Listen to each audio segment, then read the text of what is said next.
Hi, good afternoon, everyone. And I would like to welcome all our esteemed panelists. So first of all, quick introduction. I'm Sachin Seth. I lead digital and fintech practice in Ernst & Young and work with most of the clients in India, Middle East, and Africa. It's my great honor to be part of this panel and moderate the panel. And we have a very strong, lineup of the esteemed panelists here. So I'll just do a quick introduction, and then probably we can get into a very interesting interactions and the debate around, what's the secret of, in terms of banking, how do we do basically transformation, how do we look at innovations, basically driving the digital transformation in the banking, right? So just a quick introduction of my fellow colleagues, panelist here. So Prasanna Lohar, Head of Innovation and Architecture for DCB Bank. Abhishek, CIO of IIFL Wealth. Vinna from Bajaj Capital. He's a EVP and the Chief Digital Officer. And we also have from Simplify Imran, who is leading the company for basically providing a digital workforce or digital, you can say, support for the companies to become more and more digital as far as the services to the customers are concerned, right? So I think the topic is pretty interesting. We are all going to talk about the secret of, better banking in terms of using innovation for the digital transformation. So we also have our another panelist who's late by a few minutes, Suresh Shant, who's also Head of Innovation at Mahindra & Mahindra Financial Services. So I hope he'll be joining us soon. So we have about an hour, and as I think there is quite a bit of audience participation also is there in this panel, we would look forward to questions from you to make it more and more interactive. So starting with my quick question to Abhishek about basically in the post-pandemic situation today, how people are looking at innovation, because I know that 8, 9, 10 months have been, there has been sort of emotions of fear, anxiety, and then basically uncertainty. And I think after unlocking of July, August onwards, and based on whatever budget has talked about, global leaders have talked about, I think India has done fairly well, I must say. So the question comes is that where are we on the innovation agenda as far as banking or BFSI is concerned? I would say I would take it a little bit broader because we have some of the panelists representing the other parts of the BFSI as well. So basically, how the digital transformation is occupying the center stage post-pandemic, and what exactly is the role of innovation in that? Are we trying to do things business as usual, making them more efficient, or are we looking at, as a industry leaders, the situation wherein post-pandemic we have opportunity to actually disrupt quite a bit of things which we were doing in a very different way, and now because of the change which has happened across the world and mostly with our clients, our people, etc., how do we look at digital transformation impacting that in a positive? So Abhishek, opening with you, and I'll definitely go round table and have views from other panelists as well. Yeah, Abhishek. Thanks, Sachin, and I will get opportunity to speak and share with everyone. I would say, and I'll talk a lot around the wealth industry and let my fellow colleagues talk about the banking and the NBFC industry. We have Prasanna and Abhin also here.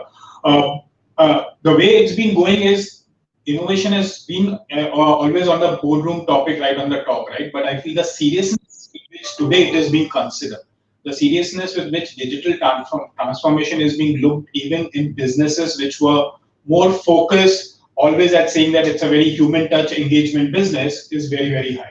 And so even businesses like ours, which is a wealth management business, which always believe that it's a very high touch business, we don't need any specific digital layer in between. It is the human or it is the relationship manager or sales who will engage with the client. Everyone now believes that digital has a lot of role to play across the whole life cycle of the client. And when I say life cycle, right from the time we start meeting till the time we execute, everything now should be enabled on digital. There's also a whole belief about saying if the client is not ready to get self-service, the client doesn't want to be with us. So every client today wants that he should be able to do everything on his own.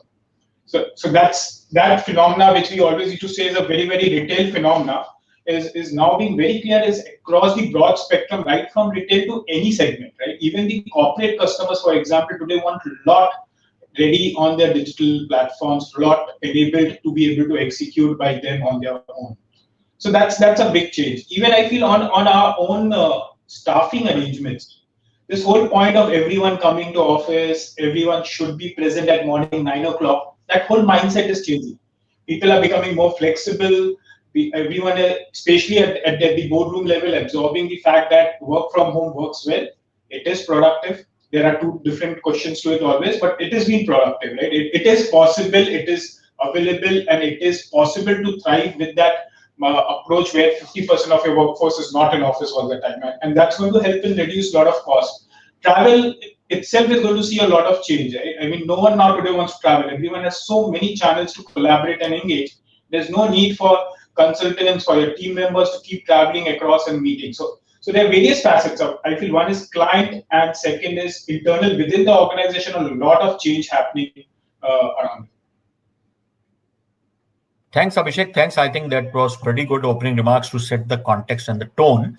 Now, the second thing I just want to understand, and this where I will pull in Prasanna to give his point of view, that, while all of us agree digital transformation has occupied the center stage. I mean, it was somewhere there on the stage always, but now because of this pandemic and post-pandemic, the way industry has taken a bounce back, people are coming to normal and people are becoming more and more digital in their whatever they do.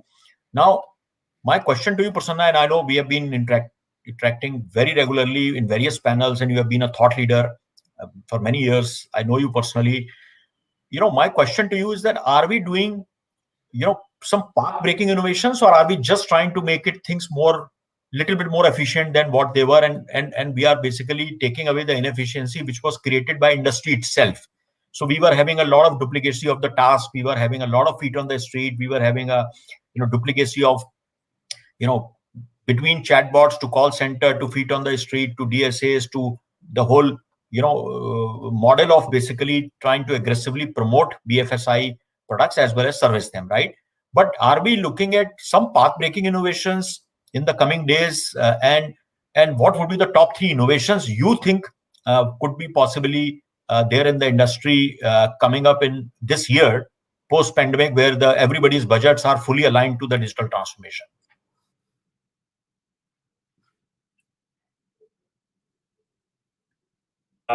Sorry. Yeah, so Sachin, I think good to see you again. And thank you, organizer, for inviting me for Ignite 2021. And the question which you have asked, Sachin, is a summary of what I have done as a banker in the last 8-10 months. So I think the answer is a twofold for this. If you look at what we have done, right, as an industry or as an organization, we have always done some kind of innovations which may not be path breaking innovation, as you asked, but as a country we have done some innovations which are path breaking innovations. Say, take example, before pandemic, during demonetization, we launched UPI, or you talk about Aadhaar, right? It itself is a very path breaking innovations for a country like India. Okay, so now coming back what we have done as a country in the last 8-10 months, right? So, or what we should be aspired for in this whole time. Certainly one important aspect which is a change, right? A customer as itself is a change. Customer has become more agile. Customer behavior has changed. Customer who used to visit your bank branches started not to visit bank branches, rather than doing transactions from home or wherever he is. Customers who used to visit cinema halls started seeing even say entertainment aspect either on Netflix or Amazon Prime and these kind of apps. So human augmentation was an important factor, and I think what our fellow panelists also spoke. So it's around what fellow panelists spoke. It's around working from home, right? So that behavior also changed for employees or of a bank or any of those organizations. So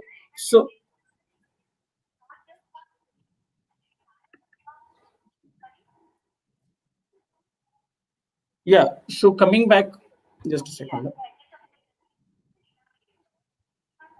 Just give me a second. I think you have got some Simply AI's digital employees troubling you. Yeah. So now I'm back. Okay, so sorry. Okay, so coming back, see, if you talk about path-breaking innovations and what we have seen, COVID kind of a scenario came in our life, like something has happened. That's what people have seen. Something has happened in Wuhan, and it has really impacted most of the countries. Just imagine something has happened in some country, and it has really impacted every country, and every country is talking about doing a lot of innovations, vaccines, and so many things. We have seen n number of innovations happen, not in banking, but in non-banking area, like adoption of your drones or robots or humanoids in hospitals, or some kind of a 3D printed houses if you for people who want to localize into some other area. So these kind of things we have seen. But as far as the banking goes, I think what we have seen, we have not seen any path breaking innovation in the last few months. But what I can see here onwards, at least banking or BFS has really understood there is a need of some kind of a path breaking innovation. Say example, we are sitting on huge operations, right? So as a bank, there is a lot of operations, reconciliation, settlement process, dispute management, and so many things are happened. And what we say as a say example Atmanirbhar campaign, which talks about how do we really optimize or make our supply chain or any of those operations in a smart way. So bringing in that same attention in the banking industry, how can we remove these operations? So there I can say one of those innovations which we can do, how can we really do the innovations in account opening, right? So suppose I'm opening account in a bank A, can I not use same KYC or CKYC in bank B? Although we had tried that earlier, right? But adoption is a challenge out there, right? So if I can bring on some blockchain kind of ecosystem, and I say that particular CKYC, KYC is available for all the banks, provided what kind of a governance model which will bring on. How do we incentivize other banks if a KYC is done by bank A? So how do I that bank A can be get benefited out of the creation of those, taking those efforts? So I think that kind of innovations will bring not only in banking but other kind of industries. We'll see, because if you 60 to 70% data points are always same. So I think bringing digital identity under all kind of a business models will become very, very good innovations for us. Although we have Aadhaar, passport, PAN, and so many kinds of digital identities in India, but typically if you see some of those countries who are really taking advantage of digital, they have hardly one or two. Okay, and the country itself adopts one or two. So I think we need to really think how Aadhaar becomes prominent back when we tried removing or aligning PAN plus Aadhaar, but I think it will take some time. There are a lot of initiatives which will happen. NISG is doing some work, and recently Niti Aayog or MITI is also announced how can we bring on some suggestion on blockchain. So I think bringing on digital identity across BFSI sector to do, I think that will be a very path-breaking innovation. Second thing which I'll talk about, Sachin, is around account aggregator, right? So we've been hearing account aggregator since last 2 to 3 years, and this launch of account aggregator, although there are 7-8 banks has really done some pilot along with the 7-8 account aggregators. So I think launch and utilization, the way UPI, we have done UPI, I think bringing account aggregation will bring a lot of standardization and will save lot of cost around integrations of one fintech to multiple banks. It takes a lot of time, right? If some fintech comes to DCB bank, 15-20 days, same integration you will do some other additional work. So with account aggregator, with the right set of a business models, I think they are thinking about SME lending to begin with. So I think that will bring on a lot of innovations in our country. Although data will be another aspect to be taken care of.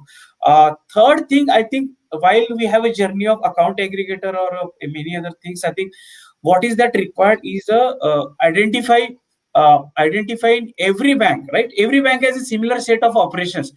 Starting from account opening, in the back end, we can identify more than 200-300 use cases where there is a room of automation. We can remove completely those operational process with kind of a robots, or rather RPA or next level of RPA, that is intelligent automation. So appeal is to those banks and the service providers, bring up some cookie cutter or some kind of a platform which is for intelligent automation platform to automate all of these legacy processes. If I say as a bank I need to remove all of these processes one day, it will not happen. It will take some time. There are some processes to be revamped, there are documentation to be revamped, people have to be reskilled, there are many more things to do. If you really remove all those legacy systems, it takes some time. But I think if we can minimize that journey of having so much of operation by bringing right set of tools for IA, intelligent automation and robotic process automation, which will save a lot of cost for banks. So I think post-pandemic banks or every organization looking at how to optimize their operation, how to really improve their profits and cost. So I think adoption of emerging technologies and coming together, it's very, very important. UPI was example wherein coming together we formed UPI ecosystem, and which is giving a lot of incentives to the whole banking ecosystem. Similarly, account opening or utilization of open banking, or you talk about a KYC, digital identity, and and today customer is interacting with the bank. Tomorrow, same customer will interact with the bank, telecom, entertainment industry on the same mobile platform. So consolidation of a platform is very, very need of a time. I think those kind of a path-breaking innovation should come in our life. But I think Sure. if you look at Sachin, in a nutshell, I think last few months, I think some banks have adopted video KYC, some banks have come up with some contactless banking, or some kind of a branch experience wherein customer is entering. I came to know who has really entered. I think whole customer journey, starting from account opening till he reaches out to branch or any of the channels. So I, as a banker, want to know what he is really doing 24/7, provided he has given consent to understand what he is really doing 24/7. And that kind of a small innovation everybody is doing. But on a larger scale, NPC is doing something on a UPI or something like that. Similarly, we need to bring on some kind of thing on a KYC aspect, or improvising the settlement aspects, or improvising the account opening or open banking. So these are all my initial views, while we'll keep on discussing this part. That is why the topic of innovation is really, really required these days for us to really survive and remove all of this extra cost. Yeah. Sure. No, thank you. I think, Prasanna, that was quite exhaustive understanding of the whole industry, and that shows the kind of knowledge you have acquired by having hands-on experience. So let me just jump to Abhinna. And Abhinna, I'll bring you from a different perspective.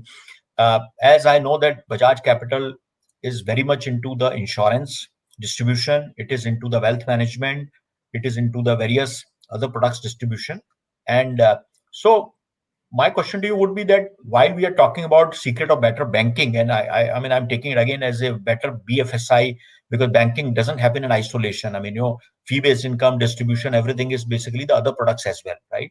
So Bajaj Capital being fairly successful in this space, what is your experience about the innovation being done to carry out the digital transformation? Where it is happening more, where it is challenges are more? Is it more in integrating with the insurance companies or working with insurance companies as like a major corporate distributor like yours? Or is it with more, dealing with other wealth management products? Or is it with banks for certain services which you may provide to basically help customers manage their account, etc.? So where do you see, I would say the innovation is happening more, where it is slow?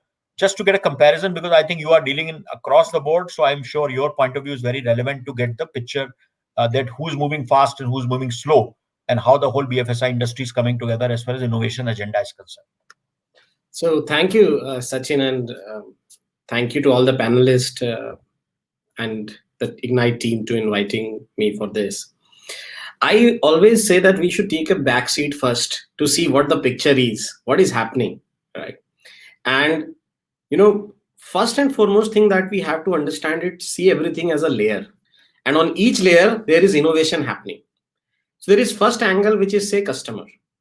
Now, when you see India, and I'm considering myself only to this topic to India, you see India is not India as a country. It's anyway a continent. And your customers are diverse, right? In the same city, you can have different kind of India living in. So how we see it is 4 different kind of India. And I keep saying this, that there is a Alpha India, there is a Bharat, and there is Bharat 2, right?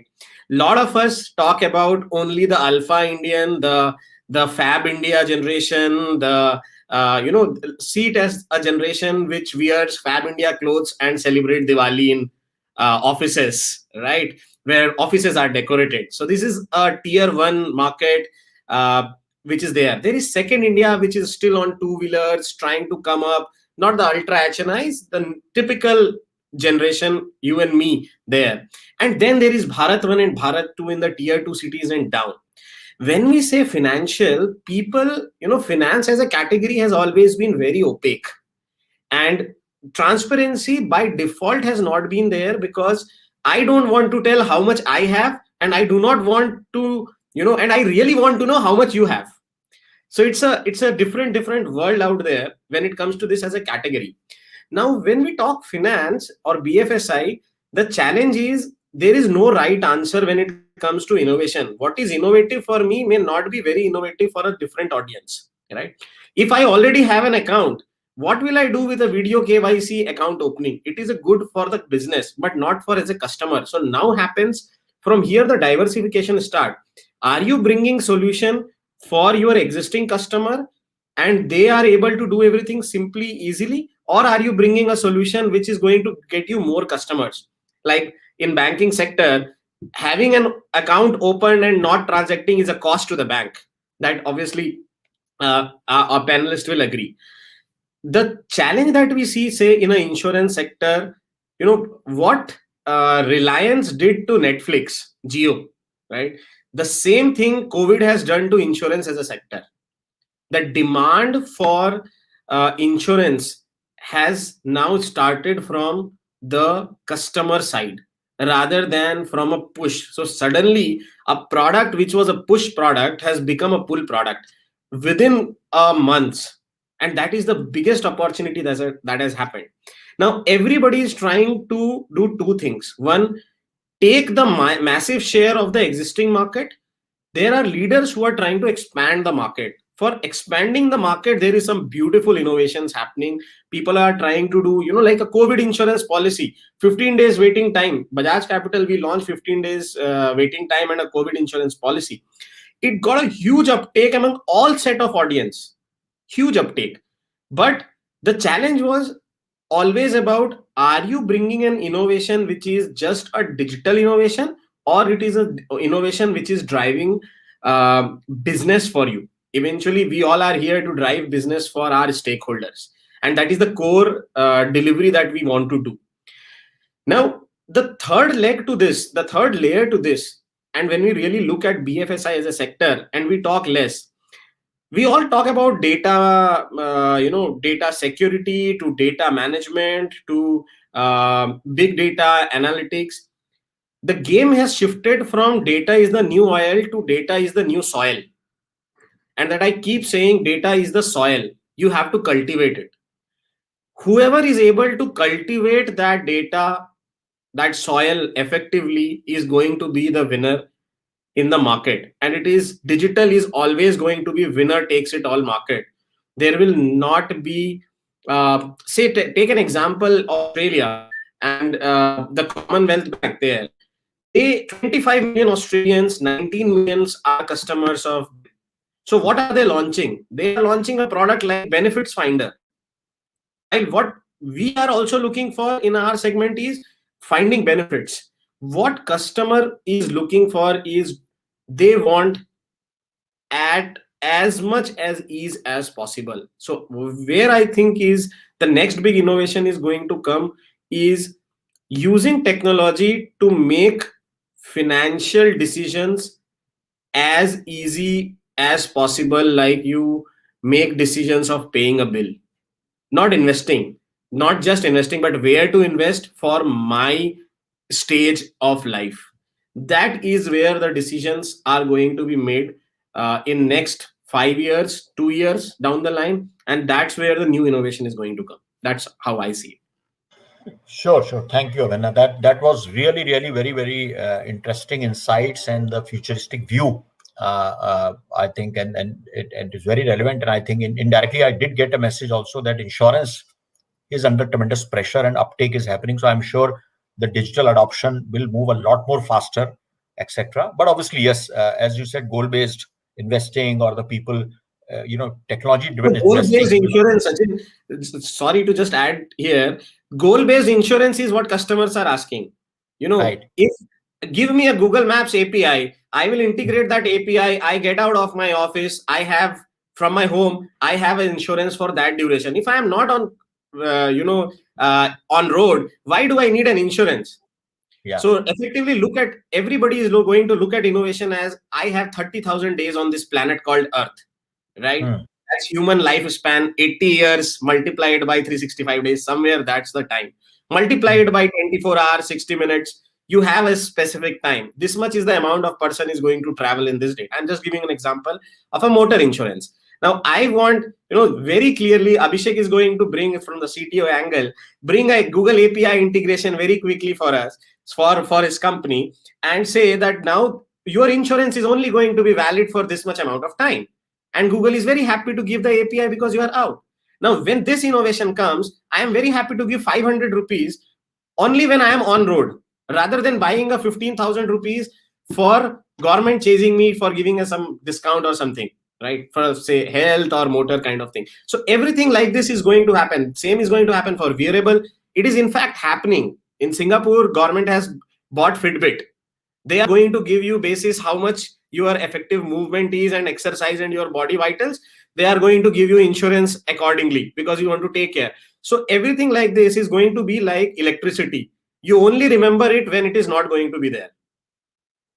Interesting, very interesting. I remember I worked briefly with the South African insurance company called Discovery, and they have this vitality model for life and general both. How do you drive and how many times you go to gym? But that's interesting. I think India, I hope it will count yoga also, because Indians do more yoga than going to gym. And you will be amazed. I'm just adding here, Sachin. Sorry, taking 30 seconds more. What is happening is there are policies being made. We are working with people to figure out, can we have a policy where if you go to an Ayurvedic doctor, that will be considered as a bill to be submitted for your health insurance claim? And that is, I guess, everybody is working on that area. And why not? Right? So alternative medicine comes in. Same is happening yoga. So yoga mats are something which are coming up integrated with the insurers. If you do this much hours on that yoga and you are actually getting that much of calories burned, you will get those kind of things. So, the layer of finance is not going to be there. We are going to be everywhere. There will be no boundaries with digital. And that's the beauty that we all are sitting. And that's why probably Prasanna is so excited. You will see me excited. Abhishek, Imran, all of us are very excited about this opportunity. Excellent. No, I think this is really the innovation we are all waiting for, because I think a lot of innovation is happening. Missed call alert, WhatsApp banking, this banking, that banking, all this fine. But the fundamental, I think and we are using this panel to basically bring out those ideas that not only using technology for the various channels of communication. I think what the time has come is to see that how the products have to be redesigned. And I think, Abhina, you have brought that very important topic that, age-old insurance, how it is being underwritten, how it is being sort of priced. It has to be, challenged, because the reason is that people, when they bought the car insurance or a health insurance, the lifestyle was very different, and today it is very different, right? So the risk parameters have changed, and at the same time, people's priorities have changed. Today, sometimes people own 2 or 3 cars. The driver is only one in the home, right? So why do you need where earlier days there used to be 3 drivers in the home and there was only 1 car, right? So things are changing, and health is also becoming very, very important. I hope this Fitbit or whatever technology we are talking about is able to count the Surya Namaskar of yoga, because I haven't seen it counts that. So let's see. That's going to be the lot of pressure on the other manufacturers of the devices also. I'll come to you, Prasanna. I know that you have a lot of ideas. I'll come to you. Let me just have a quick chat with Imran on this. So Imran, you are hearing a lot about here, and I think the company you are driving as a CTO is basically as a digital employee. That your whole the proposition is a digital employee. So with all this happening, do you see that the digital employee becoming the center of this whole digital transformation?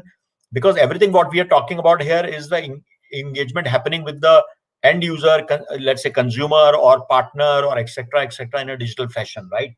So maybe quick few bites from you on this, that how digital employee, or how basically what kind of models can be created for the better, what could be the secret of better banking using this kind of models?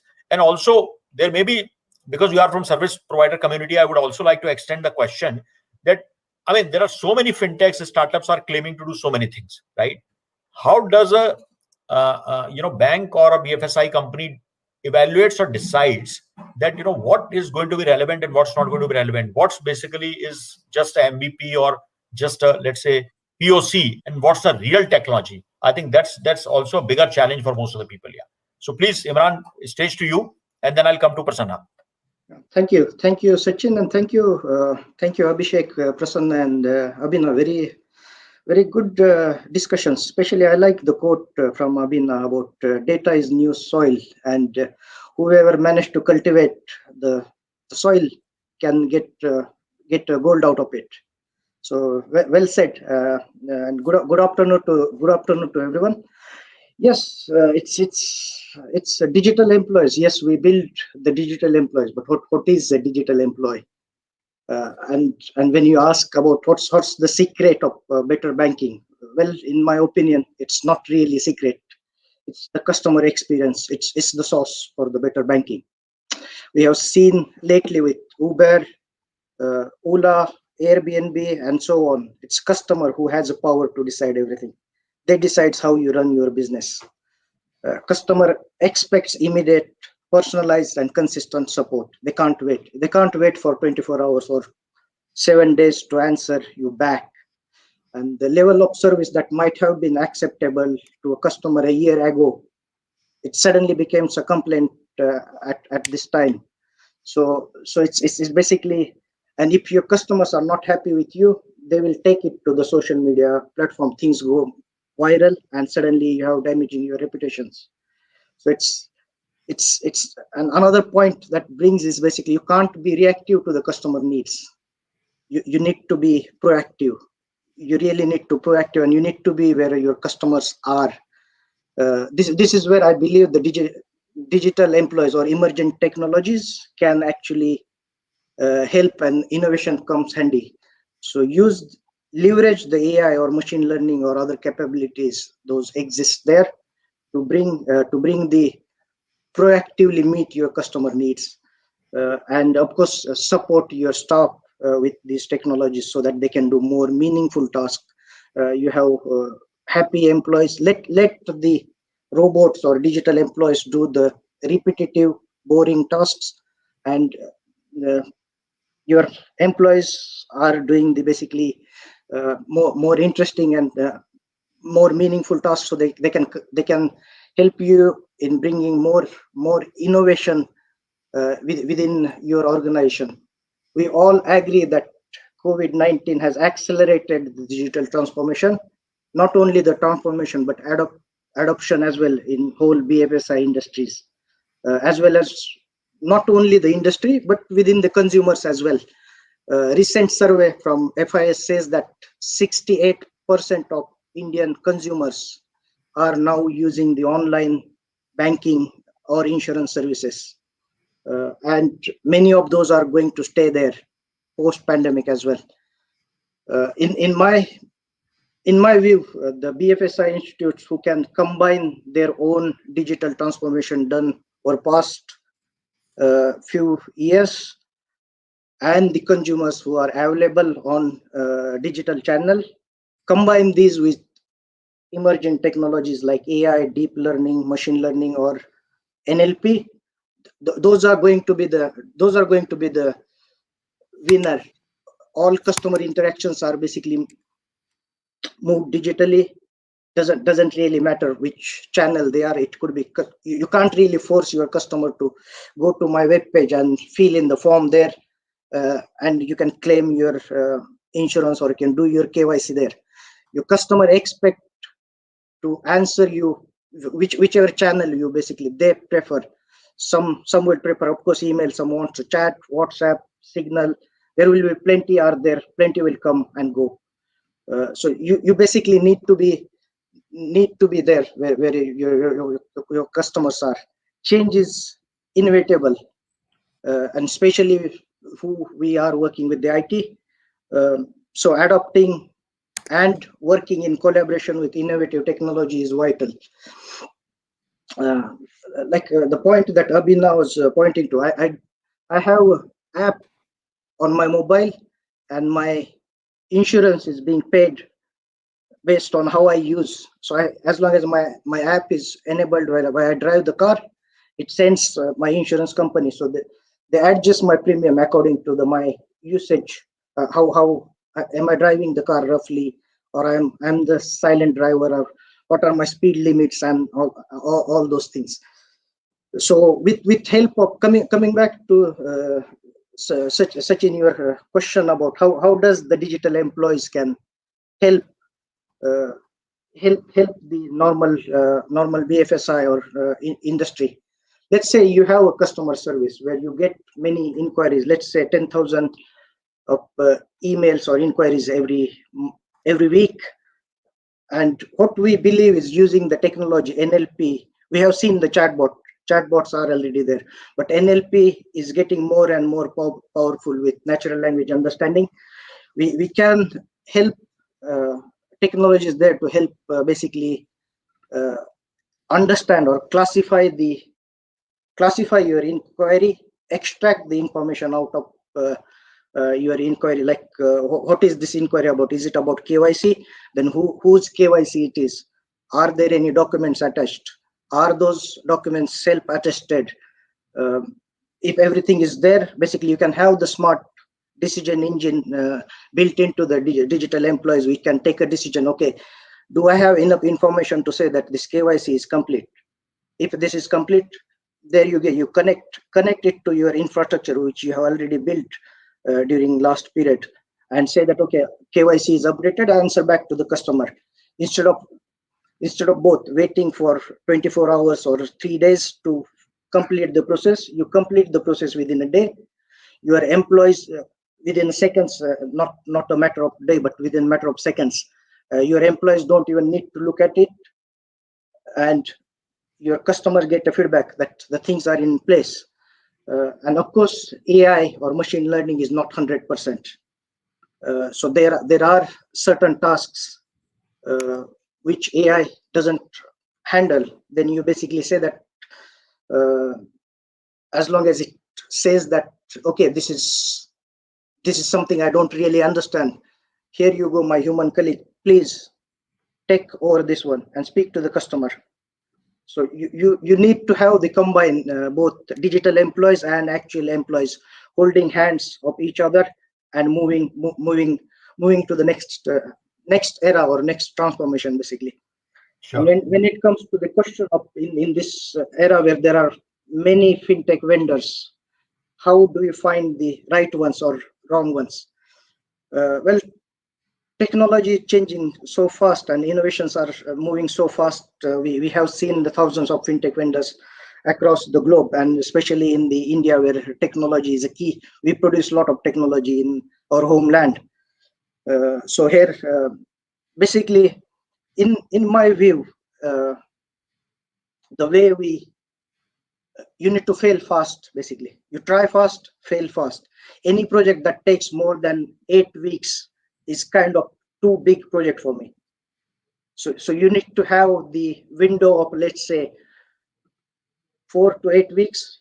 You figure out, okay, is that something working for me, and move on, because then you're not investing a lot of money, but not a lot of time either.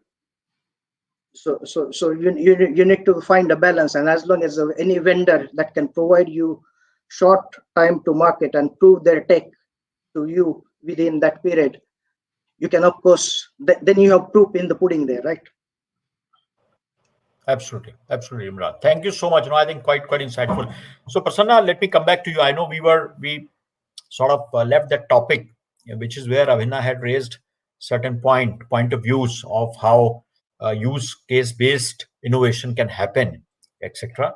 And I think you were raising your hand to talk about that. So happy to get you back in the discussion, and please go ahead with your point of view on that.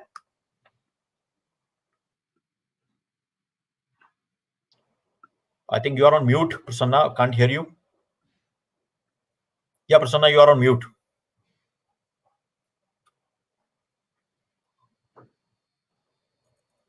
You can unmute yourself. I think I can see the mute button.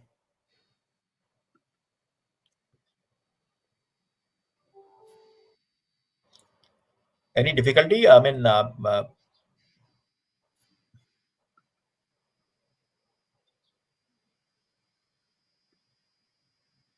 Okay, I think what we'll do is probably we'll move to another question. And Prasanna, once you are able to unmute, you can get back to this. So, Prasanna, we are not able to hear you. I think your button is unmute and sorry, mute button. So,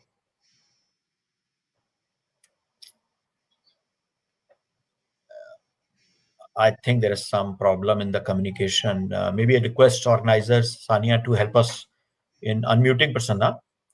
And so in the meantime, I think let me get back to Abhishek with another question by the time we are able to solve this technical problem at Prasanna's end. Prasanna, you are now showing unmuted. Yeah. I think, yeah, sorry. I think it's great that you are back. Yeah. Please go ahead. So we were asking that, you had some point of views on what Abhinay had said, and then you had, I'm sure you have some use cases. Yeah, I think Abhinav was talking about very good views about dynamic insurance, right? So the way I drive my car or the way I do yoga, or I think that's gonna be reality once we'll have after mobile, we'll have a lot of variables, right? IoT devices. Once we land up post 5G and variables, life will become more smarter and more customer will become more demanding, and all of a sudden our business model will change. I think Sachin, you rightly said, gone were those days on yearly I used to go and buy some car insurance or some insurance or life insurance. Now, based upon your habits and based upon your behavioral skills or based upon your how do you drive your car fast or slow, automatically your insurance will be calculated. And that is a rise of a new business model with the new technologies will come into picture. So that is what I was just supporting Abhinav's view on top of that.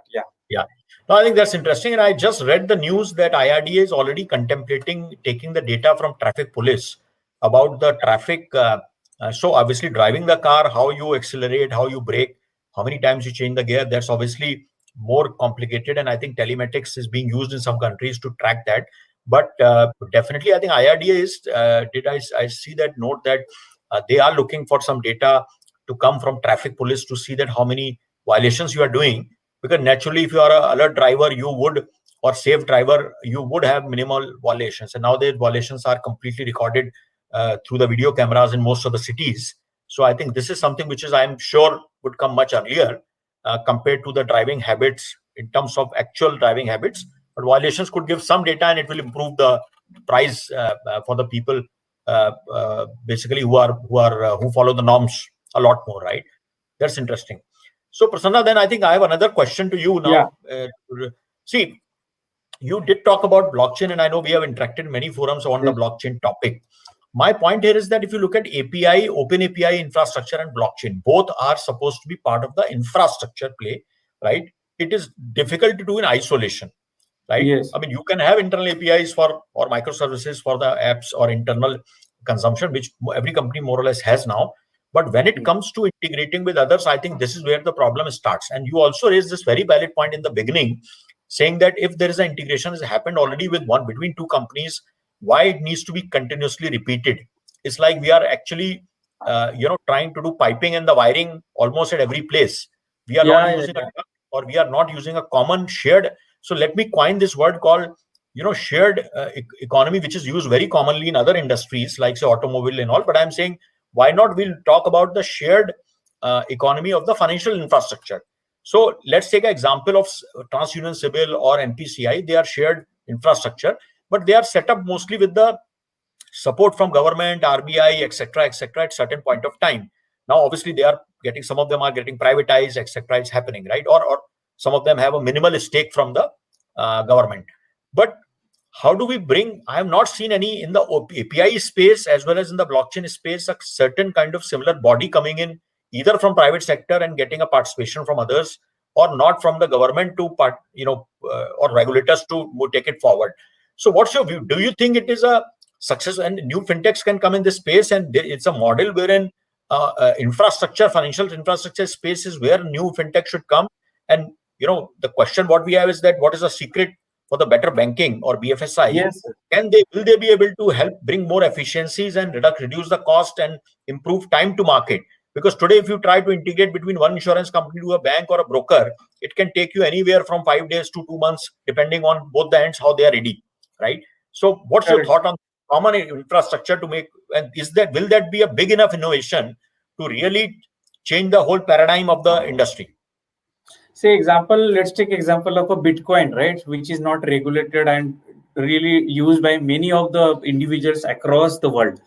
And the transaction is also increasing day by day. Valuation is almost 40 billion, more than that, I think. And you talk about some of those another companies called as a decentralized finance companies, wherein I think there are around 200, 300 such companies, and the valuation is almost reached out to the 13 billion within 2000 till since 2019. And they are parallel ecosystem, and people are really utilizing it for a savings account, current account, loan services, etc. Although in India there is not much adoption has happened, but I think this is a really good idea, Sachin. I think whenever I speak with many of the fintechs or large fintechs, I always recommend, why not you guys come together and create your own ecosystem, and probably that will be lifted by government by saying, yeah, this is really going in the right direction, and tomorrow if some regulation has to be also done, and I think this is built around regulation. And say example, account aggregator, we've been hearing RBI's initiatives, which is being handled by Rebit along with some of the account aggregator. I think that will be a game changer, provided it has to be really lifted the way UPI or Aadhaar was lifted and got into. I think maybe by March, April, we'll see some light on some launch of a account aggregator. But I think coming back, open APIs, some of those 11, 12 companies so-called, they themselves called as they are challenger bank, like Open Money or Insta Money, or there are few of them, and everybody is saying they are open banks or challenger bank, the way this model is there in Europe, but they are really not. What they are doing, they are embarking the banking journey. Again, there is a point-to-point journey, and it is up to the efforts taken by each individual. I think account aggregator coming into picture, that will wipe out that and bring some kind of a standardized model around, so that ultimately customers, SMEs, or wherever the financial institution, those customers has to be benefited out of this, or most of the customers benefited out of it. Now, you rightly said NPCI is the outcome, right? So we have seen NPCI came in, and they have around more than 15 plus product which is being widely utilized by every Indian. You talk about UPI or ATM or ETC or BBPS, and it's a really good game changer thing we have done in payment. Now talk about blockchain. There were some efforts we have seen by ICS in few banks to bring on blockchain infrastructure company. I think RBI at IDRBT also, we tried to create our own blockchain forum, and I think it has to be picked heavily, and that will be picked up provided some use case has to be there. I can certainly see some, otherwise what's the use of using technology, right? So tomorrow blockchain will become blockchain 2.0, will be part of some other journey. But I think trade finance, cross-border payment, this KYC, syndicated loan, AML, there are a lot of areas in banking which needs to be improvised, and wherein and blockchain or similar kind of a technology, I'm not saying blockchain, but improvised version of blockchain, which has a better speed or a better interoperability, and that is our own blockchain baseline, our own blueprint should come. I think that is a try. I think IDRBT are taking right. Yeah, I think that is what is needed. That's what I said. Now on a CKYC, I think NSE is gonna, in my interactions with Bhasin sir, I think they are trying something along with the Wipro to create CKYC on blockchain. Or we always hear that Aadhaar's next version will be on blockchain kind of, so that ultimate customer get and consent that your Aadhaar is getting utilized here and here. Is that you, right? And I think, and why blockchain is required, right? Although the overall ecosystem is API based, but blockchain comes and adds a layer, which is a security layer, and although customer will not understand whether it is secure or not, although service providers will understand this is far more secure, bankers will understand this is far more secure. So I think I can talk some of those use cases which will be like a sharing, right? So what World Economic Forum says today, you are operating on 10-12 sharing economies, like a car or sharing co-working places and so on. In next 3 to 4 years, you will have more than 350 such entities. And while operating on these entities, ultimate customer will always look for an aspect which is called as a trust. Right. Whether I'm ordering something from Amazon or ordering through these banks API, whether am I getting actual product, or am I getting, or if I'm doing any of those residential deal, will it gonna be an actual or a land deal? So I think when we'll see all these entities are there in our vicinity, all these entities has to come on a blockchain kind of ecosystem where ultimate customers should know what is happening around that entity. Right, So right. we will Fair see point. this rise of these things. But over to your suggestion, I think fintechs or some kind of a company should come and really form, I think, few of those use cases which will drive rest of the Right. use cases. Right. Yeah. Because the ecosystem play. So somebody has to be the moderator. Somebody has to be the Yeah. mediator. Right. Yeah. Absolutely. So I think I know we have 10 minutes more to go, but I always like to bring some humor in my discussions.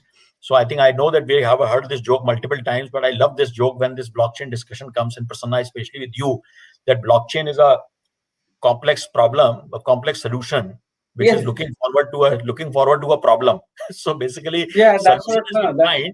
Solution has been fine, but problem has not been identified. So all Yes, of us yes. I think identify what problem we want to solve with blockchain. Yeah, identification of use case is very, very important aspect. What has happened Yeah. in such an industry, people made a hype of the blockchain and started learning with so many courses, classes. But I think real value will come when they will identify some use cases which are path-breaking use cases. Right. Right. Say example. Yeah. Go ahead. No. I'm saying I think most of the fintech industry has been busy raising the funds. So the problem is that, and once they raise the fund, the natural tendency is that they go overseas market, because Correct. the market in Southeast Asia, Europe, and Middle East obviously are higher paying than India. So I think that is one problem which has been there, but which is nothing to negate that what they are doing is not right.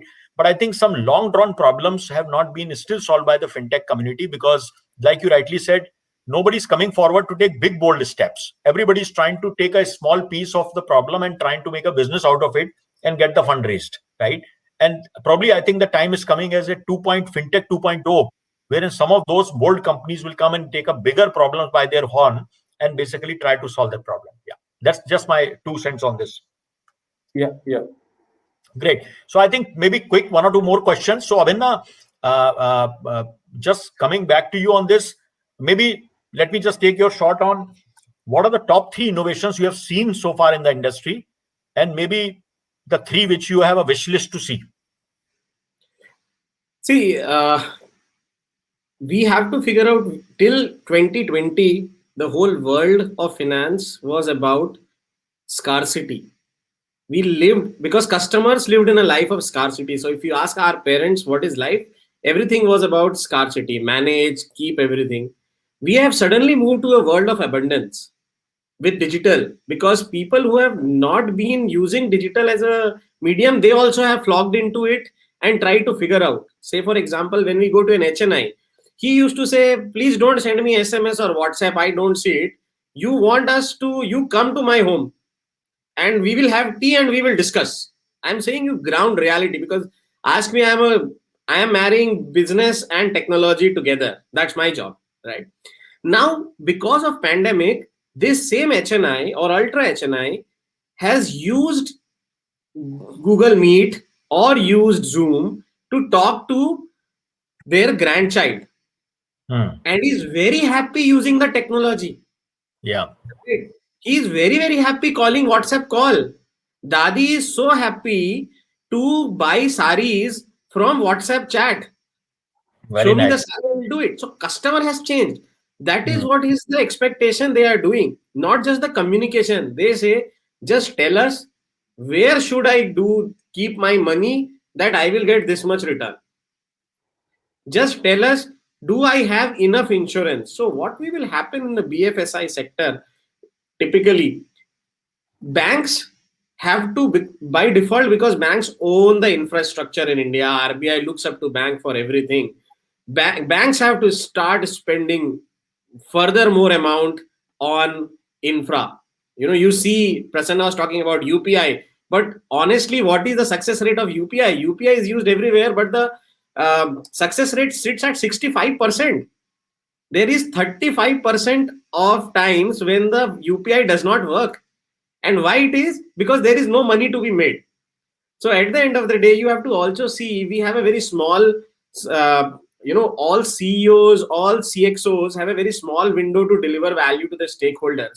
In that, they by default have to choose an innovation which is incremental and give them money. What I see is the innovation will start happening from FANG. The Facebook, the Amazon, the Googles of the world, they are flushed with money and they are trying to own our ecosystem, right? Because there is no boundary. So my wish list of innovation is when, if you first ask me, is as a Bajaj Capital, we want, how are we going to delight the customers and tell them when they make a mistake, because mistakes of money are very, very irreversible in nature. We don't think it this way because we are trying to bring solutions of two kind: one, existing customer, and for them second, innovation is on the inclusion. Like you see a company like Cladiofin, right, which a lot of us don't know, but it is a massive company in the Bharat 4. We are not going, this is not wealth. People will be looking at innovation that will keep them wealthy rather than make them rich. So one generation would look for innovation which will make them richer.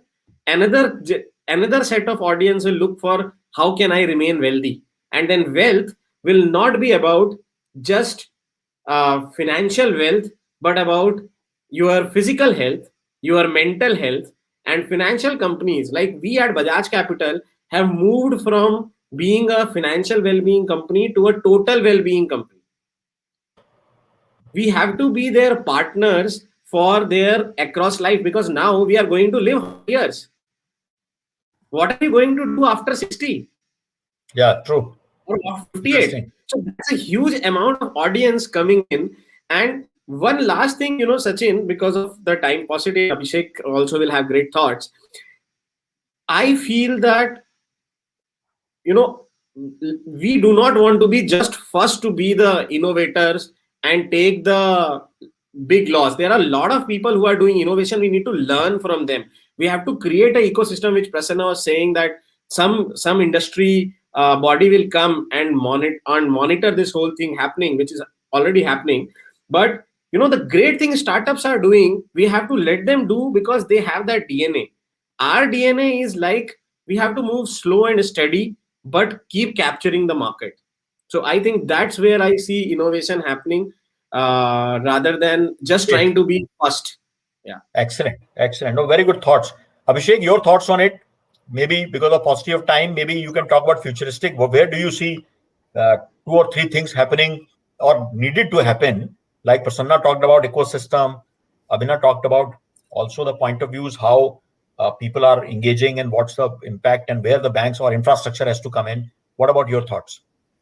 So I think 2 other thoughts, apart from the areas which Abhin and Prasanna were talking, is which will need to be focused as a part of digital transformation, is security and privacy. I feel those are going to be 2 other critical areas, so I feel the whole last 10 months have helped handhold the generation and the customers who are not willing to get into this digital phase, has helped us to handle and get them there. But they still have this fear, right? That is my data getting compromised? Is my privacy getting compromised? I feel that is the trust which I feel Prasanna to some extent was trying to address there. It is very, very important. Prasanna was saying trust is going to play a very big factor. Abhin keeps talking about it, right? So I feel that part is going to be the other very important part in the digital transformation, which I see, right? That as we keep building new facilities, new components, new products, continue to build that trust and that privacy requirement which the customer has. He started feeling more and more vulnerable. I feel customer also, every time when he's getting I feel everyone has started understanding that if the fee is not being paid, which means you are the product.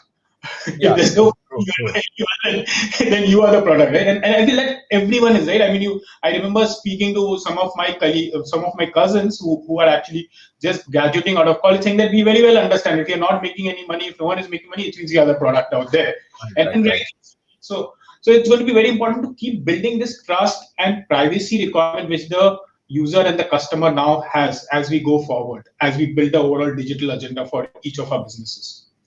I think very valid and very important point. In fact, my 81-year-old father also He's a retired doctor and he doesn't use digital mobile. I mean, now he's pushing me to open at least a wallet, but he says I need to have a clear segregation between the account and the wallet. If I have put 20,000 rupees, I am ready to lose that 20,000, but I'm not allowing somebody to do phishing with my account, right? But you can imagine, yeah, I mean, that's a fair point, because I think a lot of this phishing, I mean, while there is a lot of education happening of the consumers, people, etc., but even the young people have been conned, even the bankers have been conned. Let me put it this way, forget about anybody else, right? I mean, the police people have been conned. So I think our, one is technology support, and I think overall, I think something, it goes beyond the culture and the control in terms of law and order, because see, there are a lot of white collar criminals all over the place, right? Nowadays, you don't need to be doing a crime on the road. You can sit at your laptop and you can do it, right? And the more you are educated, the more you are powerful to do it. We have seen that, phishing attacks or even the cyber attacks happening on all the corporates and banks. So I think, yeah, that's a very important point. But always, I think, the people who are protecting always need to catch up with the people who are willing to break things or make things compromised. So I think that topic will always be there. And but yes, I think it's very important, because the more we become digital, the more we adopt. I think people are very vulnerable, and as Abhin talked about Bharat 4, etc., people don't really understand the meaning of sometimes what is OTP, can I share it, not share it, somebody's putting a money in my account or somebody's taking a money from my account. And even people like us get calls every second day from some corner of the country, trying to fool us on UPI or something, right? So I think that's a big problem culturally we have had, and I'm sure over a period of time, with law and order catching up with this cyber laws, etc., I'm sure it will improve. But yes, that's very good closing points from you. So with this, I think we are at the end. Imran, sorry I could not get time to come back to you, but I know I think you had a very good thought laid out. We will definitely have a chance if we have questions here. As Sania talked about that in question answer session, we can have few minutes more. So request to organizers and Sania that any questions from the audience, happy to take it to the panelist and give a point of view and also understand what the audience has been thinking about this discussion. Yes, so just I'll put a pause to it and then wait for that. Yeah. Okay, I think Sania says that we can have 5 more minutes. I think that's great. So probably then, Imran, I think why not another question to you, that how has been experience of because you are representing the fintech community and we did talk about fintech quite a bit, etc. What's in the mind of fintechs when they are trying to solve these problems and bringing innovation to the table? Is there a receptiveness in the minds of in the customer base, whether it's a banks or insurance companies or wealth management companies, or you see more about curiosity but less about adoption? What is your quick thoughts on that? Yes, both indeed. Thank you, Sachin. It's both. Let's say if you ask me a year ago, it was more before COVID. It was more of curiosity. This looks cool. AI is nice. Would like to understand what it is. It's not really about implementation. But last 6 months or things are changed. It's changing. And like Abhina said rightly, that okay, we are good at engaging with the customer. We want to be getting the customers onboarded and let startups or let the fintech companies do the innovation. That's in their DNA, and that's where we at Simplify we see the world is changing, especially into the BFSI. It's not curiosity anymore; it's a need. So we see that companies are really the financial institutions, big financial institutions, are open to try the technology and get into the ecosystem of theirs. And there are more niche players are coming in, like Simplify, who is specialized in doing one particular thing within the NLP. That's the specialty. And the big banks are willing to say that okay, let's try it out and let's put it into the production. As long as it doesn't take more than 8 weeks, we are willing to try. Do I need the competency from the data science in my team? Most likely no. Do I need, how much time I need to spend on getting this new technology on board? Is it just another system? So there are a lot of factors still affecting. Do I have to keep myself to one more system? If the answer is no, then it's this decision making is easy. easy that way. And of course, Abhishek and Prasanna has been talking about security. That plays also a major role. As long as you tick up all these boxes, the industry is pretty much opening up, especially with. And I still believe that during 2021 we are going to see the IPA, intelligence process automation. It's not only the customer service, it can be the claim processing, it can be the reconciliation or other things. We are taking RPA to the next level. Robotic process automation is moving towards the intelligent process automation. And of course, Gartner uses the term called hyper automation, which again points to the similar technologies there. So yeah, I think things are moving and moving fast in regards to the BFSI. Big BFSI institutions are opening up fintech, especially in India. Excellent. Thank you, Imran. Thank you for that insight. So with this, I think thanks to all the panelists for a wonderful session. I think a lot of insights, a lot of thought process, a lot of thought-provoking ideas, and I'm sure some of them will get picked up by us in our own sphere of work, what we do. And with this, Sania, thank you for inviting us. And so if you permit, then if there are any questions, we would be happy to answer with the help of panelists. If there are not, then we would request if we can conclude the panel, please.